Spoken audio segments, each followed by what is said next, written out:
What's going on, everybody? You're listening to the Ball Fake Podcast. Welcome back. This is now episode 2.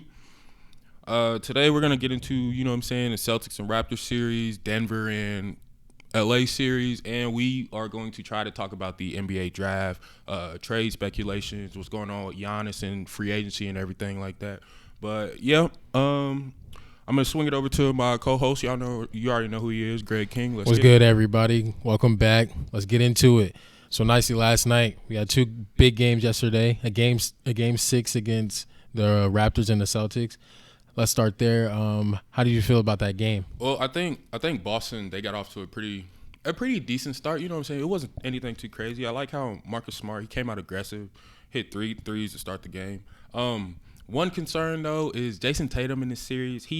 For yesterday, he started off 1 for 6. It's obviously not good. His numbers have been down in this series compared to his regular season. In the regular season, he's averaging, you know what I'm saying, he's a guy that gives you 23 points, 7 boards, I think 3 assists. In the series, he's averaging, 16 points per game. His assist numbers are up, you know what I'm saying? They're forcing him to get the ball out of his hands, so that's obvious. He's averaging 4.5 assists, and he's only shooting 37% from 3 and from the field. Now, from the field, that's not Jason Tatum. I'd like to see him see the ball go in a little bit more. But I think yesterday, Boston, even though they lost in game 6, even though they lost, I think they did a pretty, decent job. They got back in transition. Their transition defense was pretty good. Like I stated in episode 1, they're ranked.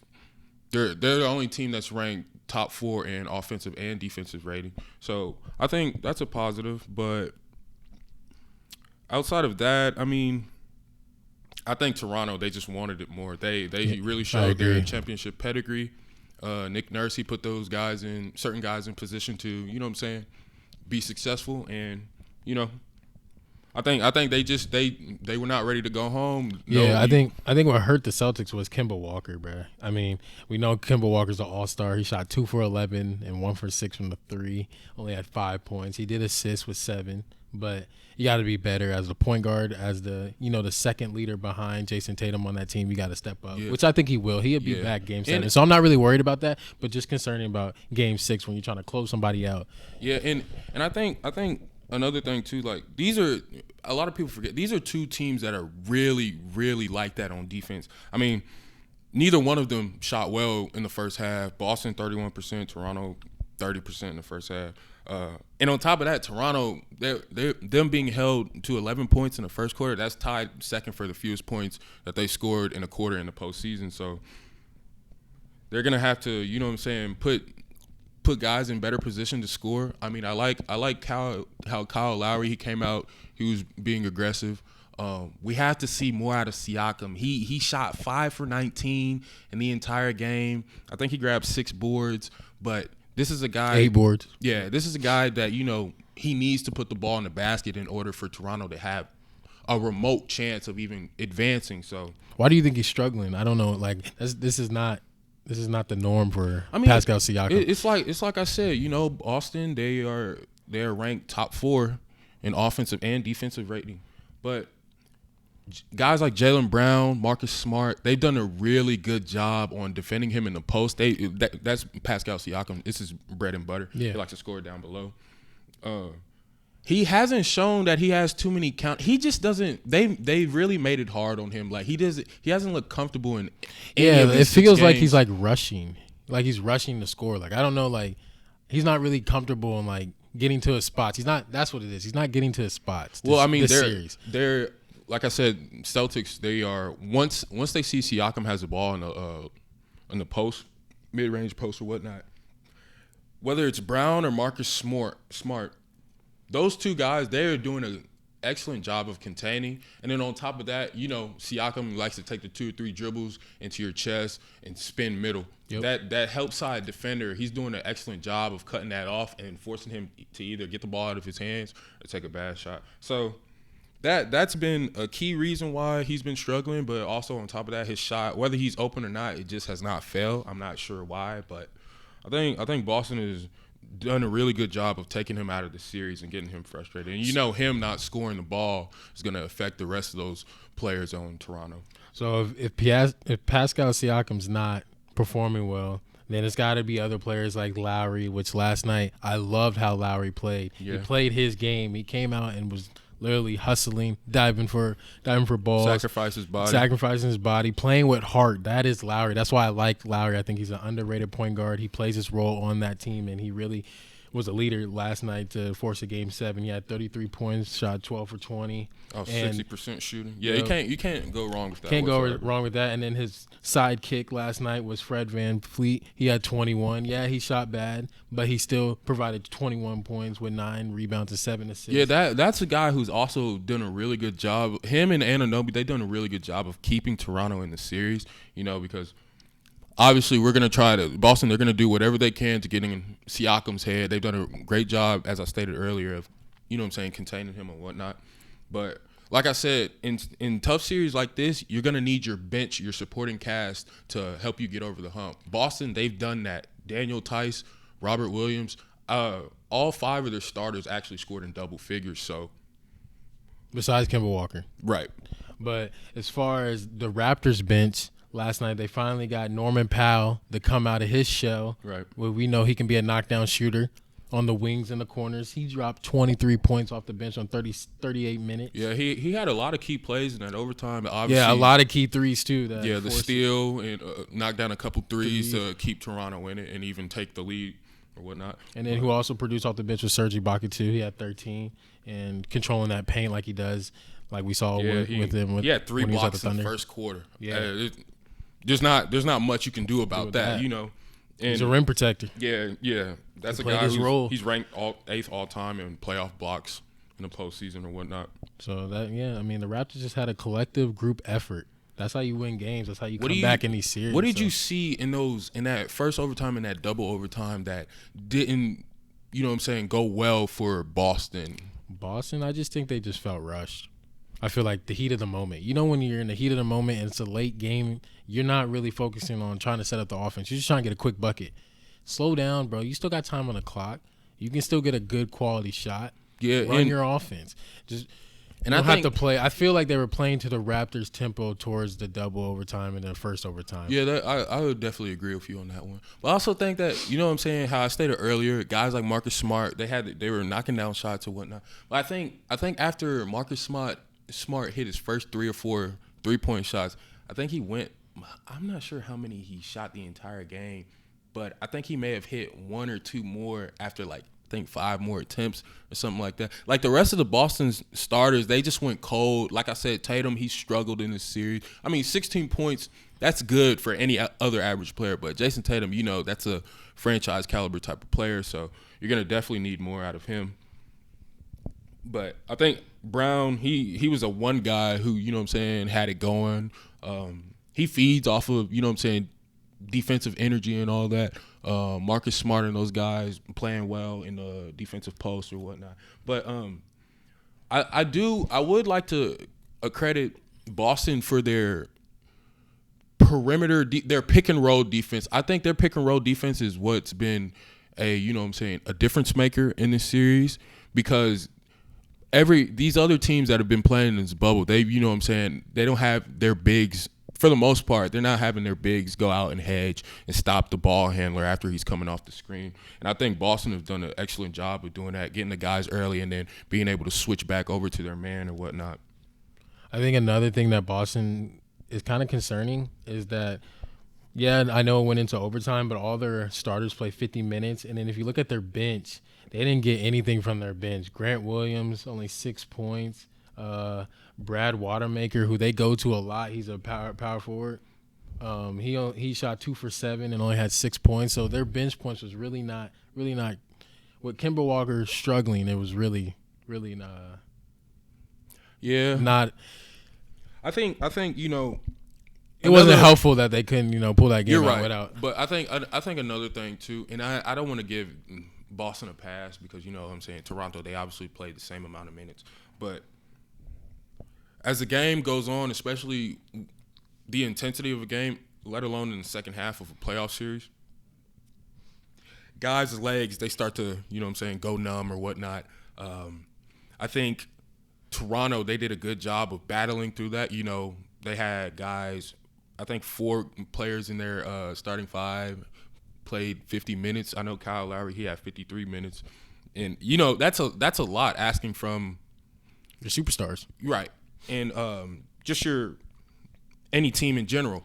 53 minutes, that's going to hurt a lot of guys, you know what I'm saying? Especially because most of these guys have played so many heavy minutes already in just previous series. And they're barely getting rest. Like, there's only a day in between of these games. So Right. playing 50-plus minutes is a lot. So, yeah, I credit both of these teams. But as far as the Celtics, yeah, they really needed their bench to help them out last night. Yeah. But I think they will bounce back.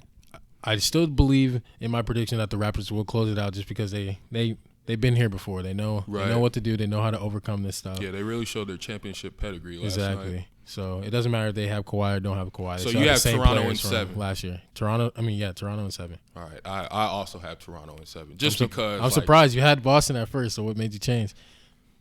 I think I didn't realize how. I think everyone knows that Toronto, they're a team. They're a real resilient team. They have a great supporting cast. But I thought Boston, their firepower, I thought it was just a little bit better, just for the simple fact that you have guys like Marcus Smart who have improved on their jump shot. You have so many scorers or whatnot that can come off the bench and give you 10 to 15 points. Guys like Robert Williams, Daniel Tice, who literally have came out of nowhere and have made a name for themselves in these series and in the playoffs in general.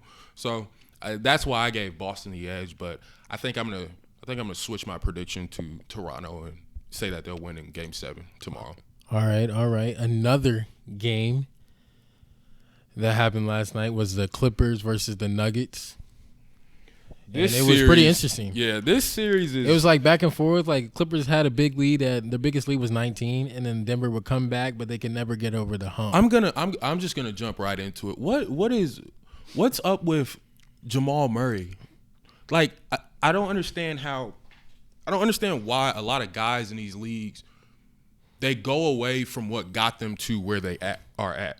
You literally scoring 40, 50, 30-plus points a night is what got your team to the second round. So why the hell are you shying away from the moment against a great defensive team like the LA Clippers? I understand they've thrown multiple guys at you.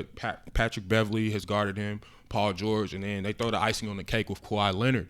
But 2 for 6 in the first half, it's not gonna get it done. Yeah, it's not gonna get it done. 15 happen. shots to end the game. It's not gonna get it done, Jamal. Yeah, I agree. I don't know. I just think that is he playing scared? I don't really know if he's playing scared. He just seemed, to me, in my opinion, he seemed disengaged offensively all last night, especially in the first half. I don't know if he had some personal issues that were bothering him or whatnot, but he didn't seem.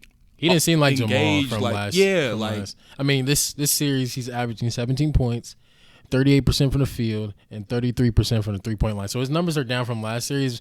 Last series he had 33 points, 58% from the field, exactly, and 55 from the 3-point line. He's going to need to continue to average dropping those 30 pieces and dishing out those, those timely assists to his supporting cast in order for them to not win the series, but to stay at least not in get the eliminated. series. Yeah, at least be in the series. So. Right, and I think I would like to give credit to the LA Clippers defense. They forced 17 turnovers on Denver. They kept it. And they held them to 85 points. The game was really low scoring. 63 points heading into the fourth quarter. That's not going to get it done, especially against a, contender like the LA Clippers. But one of their concerns that I would like to address is Paul George. What has been up with him? I know through 3 quarters, he had 4 points, shooting 2 for 6 with 4 fouls. What do you think that he needs to do in order to, bounce back and help his team get over the hump? I think he needs to be more of a shot creator like he has been in the other series. I think, like he said he's in a mental depression right now. So he's going through some stuff, which is understandable. The bubble life, it can get to you. Right. But at the same time, you got to help your team win games. So if you need help, then go get help, man. But at the same time, when you're on the court, it's time to lock in, bro. You got to lock in. Too many games in this bubble playoffs that you haven't shown up. So I think that he needs to get back to what he does. His game is shot creating. And speaking of helping, your team get over the hump or whatnot, I think, in my opinion, there's no way for Denver. You obviously need the 30 piece, like I said, from Jamal Murray. Jokic has to play well as well. But I think Michael Porter Jr. and Jerian Grant, I think those are two very important X factors in this series. When Michael, you know what I'm saying, he's aggressive, making his shots and, you know what I'm saying, playing well towards his defensive assignment, I think they can be a very scary team. You know, Porter Jr., he started the game.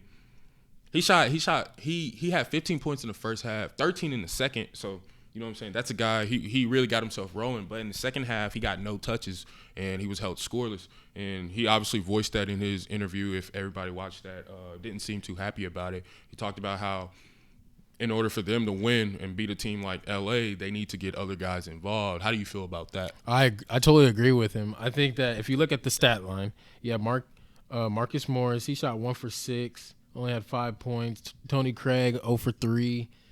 I mean, they're barely shooting. They're not even shooting a lot of shots combined. Right. Outside of Jokic attempted 23 shots, Murray 15. I like to see more out of Murray, but so spread the rest of their roster, nobody had no more than 8 shots. Yeah, so spread the ball around. I think so the bench can get rolling. Like the bench, they come off the bench, they got to get their groove. So if they get touches, that's how they can get the points up. Yeah, and Denver, get their game rolling. Denver, they haven't really played with any sort of pace like the entire game. Speaking on game 4 last night? Yeah, speaking on game 4, they didn't really play with too much pace. Like I said, Murray, that is your point guard. He seemed disengaged offensively the entire game. And like I said, it might have to do with, you know, him carrying the load so much. But I don't think he did a well enough job defensively or offensively to, you know what I'm saying, help them eclipse this tough defense that they've been going up against. So what do you think the Nuggets need to do to at least make it 3-2? Let's start at 3-2 before we say they can come back in the series. I think, to be honest, I would like to see a different guy guarding Kawhi Leonard. I might get bashed for this, but I think they should throw maybe somebody like Paul Millsap on Kawhi Leonard, just because this is a guy that, you know, I think Kawhi isn't one of those guys that he's just gonna, you know, blow past you.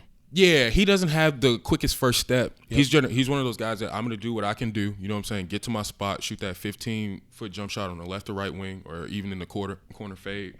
But I think putting Paul Millsap on him and maybe having Jerian Grant guard Paul George, and then you guys just get out to the rest of the shooters and whatnot. I think that would be a difference maker because, you know, Paul Millsap, he's not one of those guys that Kawhi can just easily bump. And that's why you see a lot of people were questioning why Dallas in that first round, they put Kleber on him. It's just because, like, he's big enough to, you know what I'm saying, push him around a little bit. Yeah, and, you know what I'm saying, not get babied in the post or whatnot. Yeah, because if you let Kawhi get to a spot, which is the mid-range, he's going to knock it down every time. So you need somebody to push him around a little bit without fouling too. Right. That's the thing. But I mean, I feel as if Porter's comments, I agree with him, but I also disagree with him just because it's like, okay, this is a guy who's played right around 900 minutes in the league. You're going up against a number 2 seed, a very good contender. I know Denver, they ranked 5th in offense in the regular season, and you weren't really a part of that offense the entire season. You really just now started getting going. So you're saying he has no room to talk? I don't want to say that. I think it's just too early for him to say. He hasn't proven enough that, you know, they can just dump the ball into him in the post or whatnot and give it to him at the three-point line and just, hey, do your thing. I don't think he's at that stage yet. He's definitely, him, Murray, and Jokic, they're definitely the future. But as of right now, I think that's something that definitely should have been discussed in private. I don't think you should have said that at a press conference because to me, I look at it as a low blow. Like, okay, you're saying, oh, we need to get everyone else involved, but in all reality, I think most people know that, you know, Porter, he'd like to get his shots up as well. So I don't think he's really necessarily worried about everyone outside of himself. So that's why I say I think it's a little bit of a low blow. And then on top of that, it's like I've been saying, Murray dropping 30 and Jokic giving you 25 and 10. That's what's gotten y'all to this point. So, exactly. of course, they're going to have the ball in their hands. So, I disagree with you. I don't think it was the right time or place. But at the same time, Michael house. Porter was hot last night. So you got to feed the hot hand. He was every time he got the ball, he knocked down shots. I mean, that's what he does. He's done that his whole basketball career. He's he's a knockdown shooter. I understand that. I just think it wasn't the right time or place to express your concerns about that. Yeah, I mean, I know you're mad, man. You're down 3-1. You're in a hole. Like you want to win. Like, but at the same time, you don't want to throw any of your teammates under the bus. Yeah. So. But I think the Clippers they beat them from top to bottom. Oh, yeah. They outscored them in the Denver first quarter, shot 39%. 26-12. Yeah. Like I said, Murray's only 2 for 6 in the first half. Seemed disengaged offensively. And Denver, they out-rebounded them too. I think another thing, like Denver, they need to do a better job of taking advantage of some of their, advantages. Like Denver, they were in the bonus. They got into the bonus at the 10-minute mark in the third quarter last night. Oh yeah, I did see that. And none of you guys really made aggressive plays to get to the line. Right. Yeah. So I think in that, some of that's it's on coaching a little bit. I know Malone, he's a pretty good coach, but put your guys in better position to, put points on the board and then be better on the defensive end of the basketball. But especially with the tough shooting night, like if they could have got to the line, I mean, those free throws. Added up at the 10-minute mark in the third quarter. I mean, that's unacceptable. Exactly. Like you gotta get to the line, bro. Do something. Flop to a foul. I don't know, man. Like at least draw something. And then another thing that Denver they didn't really capitalize on was they allowed LA to end the third quarter on a 25-15 run. With you guys already being in the bonus, there's no reason why, a team like LA should have held you to 15 points in that run. But I don't know. I think it all goes down to Murray being aggressive. That's what's gonna open up the rest of everybody else's game on Denver. Gary Harris, with him coming back from his injury, not playing the entire season, you can't ask too much of him besides, do your best defensively on Kawhi Leonard or whatnot. But I don't know. I think Denver's pick-and-roll defense is also a very big concern. I saw how Murray and Porter, they would defend on screens, and the lack of the communication was very bad. Like Murray's staying at home, he's fighting over the screens, and what's her name? Porter, he isn't getting back to his man. That happened 2 to 3 times. I don't know if anybody else saw that, but that was something that I definitely was able to observe. I agree. But these guys got to get on the right page first and foremost. Yeah, and they need another point. They need to figure out the points in the paint. They outscored them 38-22 points in the paint. The Clippers did. So I'm like, you got Jokic, he's a big guy. But you can't let them get to the paint that easily. I know they got Harrell and they got guys who can get to the paint. Right. You got to slow them down. Another thing defensively, too, they've been trying to go at Porter on the defensive end because, he isn't the best defender. I think he can become a solid defender, a good enough guy to be able to guard maybe the third best player on any given night, any team's I think he can be able to guard the third best player on any team. But him being with his length and all that, he can definitely use that to advantage. But it's a little tough for him to guard smaller players just because it's hard for him to get lateral with the defender with him being 6'10". But that's just something that is going to come with time. We've seen a lot of guys improve, like Brook Lopez. He's the second team all defensive in the NBA now. And he was a guy who came into the league. He had no defense. So you can definitely improve on that. It's just going to take some time. But yeah. So as far as this series, do the Clippers close it out in Game 5 or the Nuggets hold on one more game? I think it all comes down to Murray and Jokic play. I think it comes down to those two guys. Like Murray said in the first round, he texted his teammates, "Oh, guys, I'm not ready to go home. Forget all this. Like I want to be here. I want to win a championship." So if they come out with that mentality, I think they have a good shot of pushing it to another Game 7. But if LA is able to capitalize on all the things that they've been doing as far as getting the putting guys in certain positions to, you know what I'm saying, score the ball offensively, and they knock down their shots and just keep it low scoring, I think LA will advance and possibly play the Lakers in the conference finals. I think another point I want to bring up too is that sometimes LA starts games flat, so I think this is a chance for Denver to catch them when they're flat. Come out there and just right, and they also have to keep their foot on the gas because LA, they've shown countless times all season that they're capable of coming back from any given deficit. But yeah, I think me personally, I think the Clippers will close it out. Yeah, me too. I think the Clippers will close it out next game and focus on either LA or the Rockets. Right. So, now the next topic of discussion. Speaking of the Clippers, they're trying to do some sneaky stuff. Right.